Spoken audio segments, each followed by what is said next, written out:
بسم الله الرحمن الرحيم الحمد لله رب العالمين والصلاة والسلام على أشرف الأنبياء والمرسلين سيدنا ونبينا ومولانا محمد صلى الله عليه وسلم وعلى آله وصحبه أجمعين وبعد. Beloved brothers and sisters in Islam, respected Huffaz, ulama, honorable youth workers, Assalamu alaikum wa rahmatullahi ta'ala wa barakatuh. My beloved brothers and sisters in Islam, all praises to Allah and salutations on our beloved Nabi Muhammad sallallahu alayhi wa sallam. كيف حالكم؟ Alhamdulillah. Beloved brothers and sisters, the ummah of Nabi Muhammad sallallahu alayhi wa sallam is still suffering for the atrocities and the challenges and the difficulties that our brothers and sisters in Palestine are experiencing have not become any easier. And so we start off this very short reflection and nasiha today with dua for our beloved brothers and sisters in Palestine. That Allah subhanahu wa ta'ala must ease their affairs. Amen. That Allah subhanahu wa ta'ala must grant victory to the brothers and sisters in Palestine. Amen. That Allah subhanahu wa ta'ala must protect Masjied-dul. Amen. My dear brothers and sisters, we are here in South Africa, thousands of kilometers away from where these atrocities, this humanitarian crisis is occurring. And for many Muslims who unfortunately cannot be there on the front line, you and I must reflect and must respond to what can you and I do for our brothers and sisters in Palestine. Do you know what the latest statistics are for the casualties in Palestine, in Gaza? The latest statistics indicate that more than 6,700 brothers and sisters have been killed in Palestine in the last 3 weeks. May Allah grant them Jannatul Firdaus. Now what does this mean for the ummah of Nabi Muhammad sallallahu alayhi wa sallam? Why is this issue extremely important and should be important to every brother and sister, to every single person that recites the shahada, to every single person that performs this salah, to every single person that turns to Allah subhanahu wa ta'ala in ibadah? Why is this critical to every believer and should remain critical to every believer? Because the Palestinians, my dear brothers and sisters, are at the forefront of protecting Masjied-dul. They are the people of Al-Aqsa. That Allah subhanahu wa ta'ala had decreed that they reside, that they are kilometers away, that they are the neighbors to Masjied-dul. And so why is this so important to you and me? Because Allah subhanahu wa ta'ala has made Masjied-dul extremely important for a believer. Masjied-dul and our attachment to Masjied-dul is an aqidah, a belief issue. For when Allah subhanahu wa ta'ala confirms in the Quran that our beloved Rasul sallallahu alayhi wa sallam performed the Isra, or experienced the Isra, he experienced the nocturnal journey from Masjid al-Haram, Mecca, to Masjid al-Aqsa, Jerusalem, and mentioning Masjid al-Aqsa in the Quran, this then serves as the direct link for you and me. That whatever happens to Masjid al-Aqsa happens to you. It's not only the Palestinians there, it is every Muslim. And so when you hear and when I hear of atrocities committed, of the humans, of the Palestinians being massacred in Palestine, in Gaza, then your heart must feel affected. When Allah confirms Subhanalladhi asra bi'abdihi laylan min al-masjid al-haram ila al-masjid al-aqsa, when Allah confirms that Nabi Muhammad sallallahu alayhi wasallam performed and experienced the Isra, he traveled from Masjid al-Haram in Mecca to Masjid al-Aqsa, and he led the Anbiya in Salah at Masjid al-Aqsa. And if you and I go to Masjid al-Aqsa, may Allah grant us the opportunity. Ameen.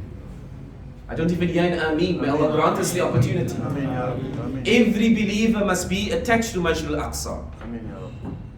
You are taking a break now, mashallah, from your work, a short break for Jumu'ah, and I'm using these few minutes to remind myself and you that our hearts must be attached to Masjid al-Aqsa. Ameen. Ameen. And for every loss of life that is occurring there, we must feel affected.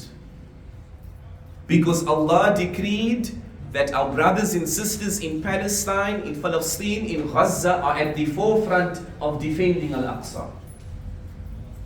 And our beloved Rasul sallallahu alayhi wasallam, when he was questioned that which masjid was placed first in this world, then he responded, Al-Masjid al-Haram, the first masjid that was placed in the entire dunya was Masjid al-Haram in Mecca.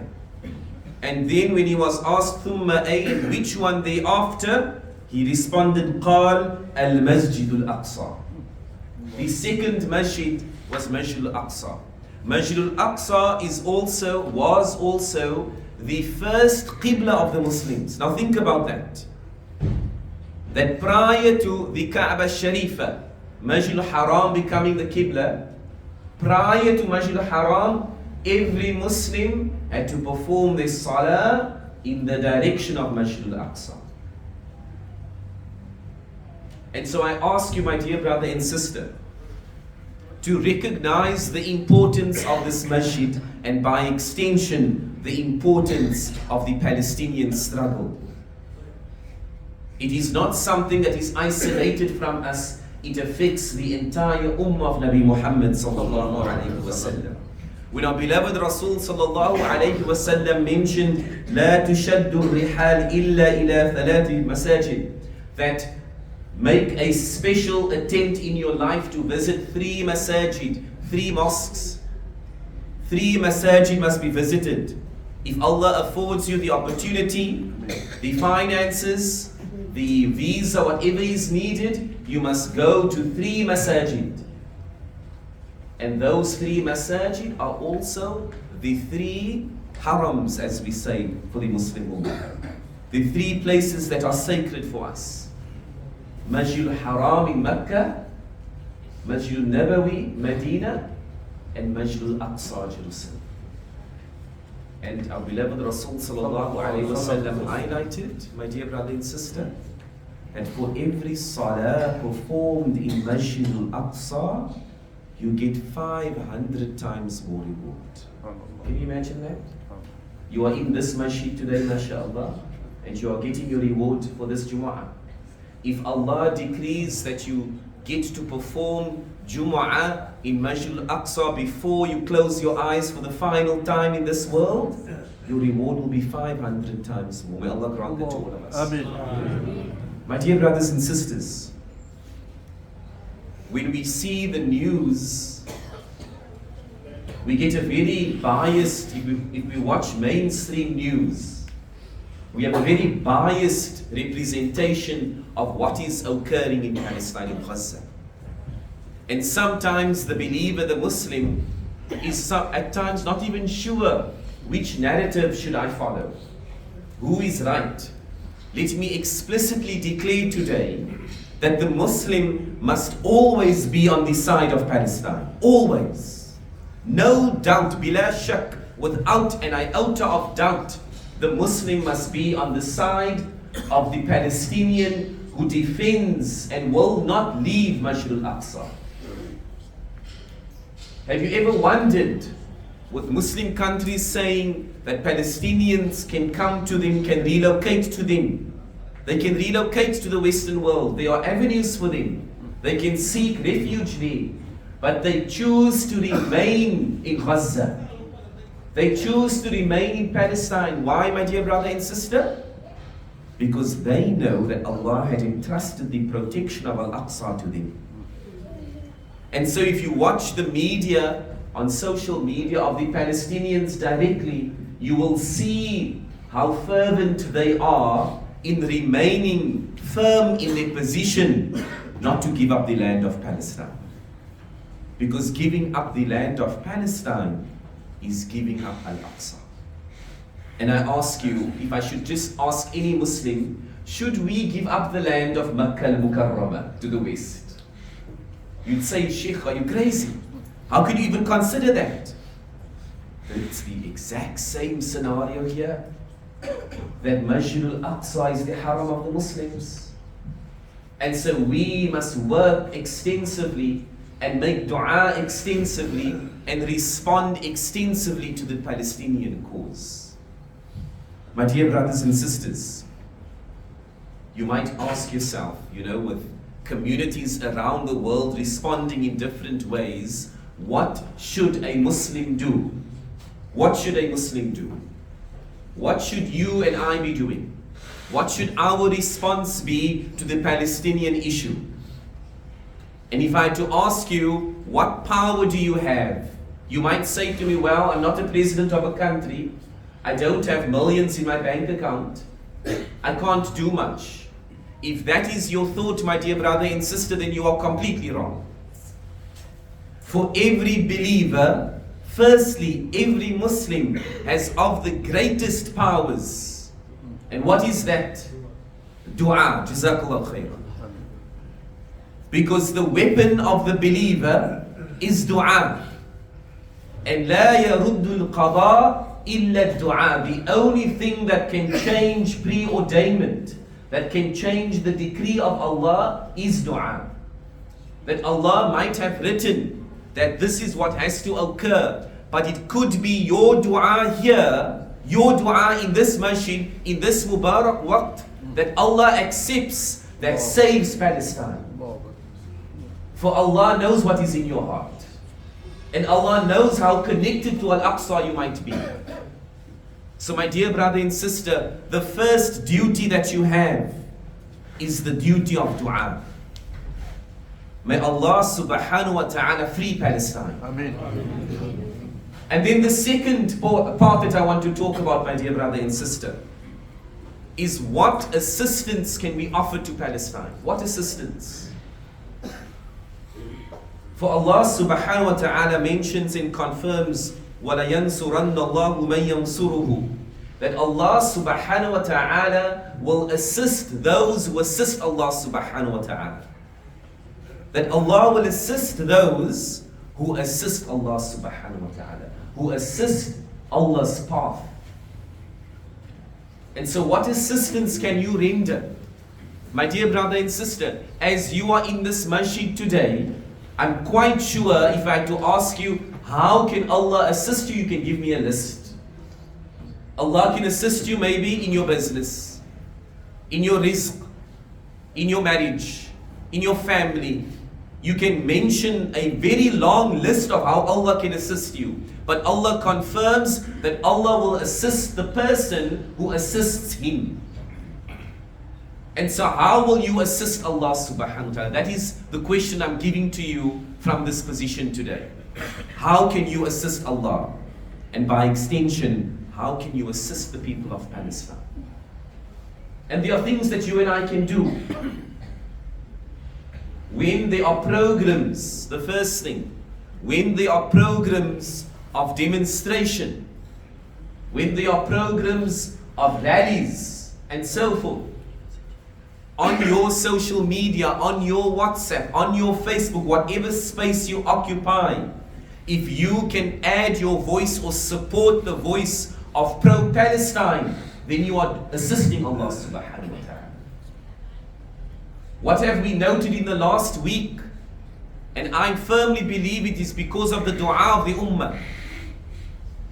3 weeks ago, it was impossible to get aid to the Palestinians because the oppressive forces blocked all avenues to provide aid. And in this week, what did Allah decree? Through the dua and the sacrifices of this ummah, that the avenues were opened and aid was able to reach the Palestinians. Allahu Akbar. So don't say that you have no power. For your dua can lead to the Palestinian resistance fighters succeeding. That Allah accepts your dua and grants victory to the Palestinians. And then, my dear brother and sister, if you have some funds available, then there are multiple organizations accepting immediately funds, be it a 10 rand, a 20 rand, a 100 rand, a 1,000 rand, whatever you can afford. The organizations are calling on the support of the ummah to deliver the aid. And so support those organizations that are providing that aid. A number of them are here in PE as well, in Klabecha. Support them with whatever funds you have. And also, my dear brother and sister, talk to each other about Palestine. Do you know what one person said to me in the week? They said, this individual said to me, this brother said to me, I'm worried about my children, that after I pass away, they will not be concerned about Gaza. They will not be concerned about Al-Aqsa. Why? Because if you and I don't talk about this issue amongst ourselves, in our masajid, in our homes, in our madaris, our maktabs, then Palestine will not be a priority for you. So you must talk about it in your homes. And you must teach the importance of Al-Aqsa to your children. So that 30, 40, 50 years from now, when you and I are perhaps no longer here, our children and our grandchildren continue the fight for the liberation of Al-Aqsa. Ameen. And this will only come about if you make it a priority, my dear brother and sister. And then the demonstrations. MashaAllah, in the city, there was a demonstration on Saturday that passed.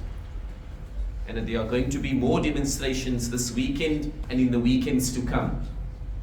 And what we need to see at these demonstrations is the masses of the Muslims supporting it. Why? So you might ask me, what's the benefit of a demonstration? How does that help the Palestinian cause? When local government, the South African government, sees the Muslims are concerned, they are compelled to respond. And you know what it also helps with? When the Palestinian brothers and sisters see that we are not alone in this. When they see on social media, subhanallah, people in Nelson Mandela Bay are making dua for us. You know, when someone is sick, they are on their deathbed, they are really ill, and someone comes to them and says, or they get a phone call, and they know that someone is thinking of them. Think of yourself. If it's your last moments, you're being wounded, and your friend phones you and says, I'm with you, I support you. What does that do to your morale? It inspires you to continue. And so by being part of these gatherings, we are sending the message that the Muslims here support our brothers and sisters in Palestine. We send that message quite clearly. I was so excited to see that the protest, the Palestinian protest that took place in this city on Saturday, reached the Palestinians, subhanallah. They made a video clip of the 5,000 plus Muslims that marched. And it was viewed the last time I saw 16,000 times. And Palestinians even commented saying, Allahu Akbar. Our brothers so far away whom we have never met, our sisters that we have never met are making dua for us. And so when we chant the slogan, Birruh, Biddam, Nafdika ya Aqsa, when we say Birruh in spirit, in how we connect with our brothers and sisters, Be dumb, we are willing to sacrifice our lives. Some of us are not even there. But our brothers and sisters on the front line in Palestine are big dumb. They are there to sacrifice. With their blood. Nafdika ya Aqsa. We will protect and liberate Aqsa. So my dear brother and sister, I close, inshallah, by reminding myself and everyone of the obligation, what is wajib upon us as Muslims. It is wajib upon this ummah that you make your voice known, that you respond to this atrocity, that you demonstrate and you show that I support Palestine, and that you, within your capacity, if you know a company, for example, I applaud the Muslim Judicial Council that released a statement in the week that they will not certify, halal products coming from Israel. No. They outwardly declared, we will not support products coming from Israel. And they called on all the halal bodies globally to do the same. And so you and I, my dear brother and sister, should do the exact same. That if we know a particular institution, company or product is explicit, some companies are explicit about it. They are direct and they say, well, we fund Israel or we fund whoever. And so if it's within your capacity, then choose an alternative and help our brothers and sisters in Palestine. Amen. My dear brother and sister, I invite all of you to be part again of the various protests and rallies. There are events occurring this weekend. Various masajid are hosting lectures. Learn about Al-Aqsa. Be present. Make your voice heard. On Saturday at 10 a.m. at Masjied-dul in Utenay, Karicha, they are having a demonstration there. On Sunday at 2 p.m. again from the King's Beach parking, there will be a rally, a march from there to the pier, inshallah. And a week ago, we were 5,000, inshallah. Sunday, we're going to be 10,000. Amen. Amen. And that is dependent on you, Amen. on your level of iman. If you are ready to be visible, and the media were there and they asked the Muslims, why is this important to you? And to say it is important because Al-Aqsa is ours. The Palestinians and the South Africans are the same. Every Muslim is connected to each other. That message must be strong, my dear brothers and sisters. I close by making dua, asking Allah to free Palestine, to assist our brothers and sisters in Gaza, that Allah must keep Masjid al-Aqsa protected. Ameen. Raban Alameen. Wa sallallahu wa sallam alayhi wa sallam.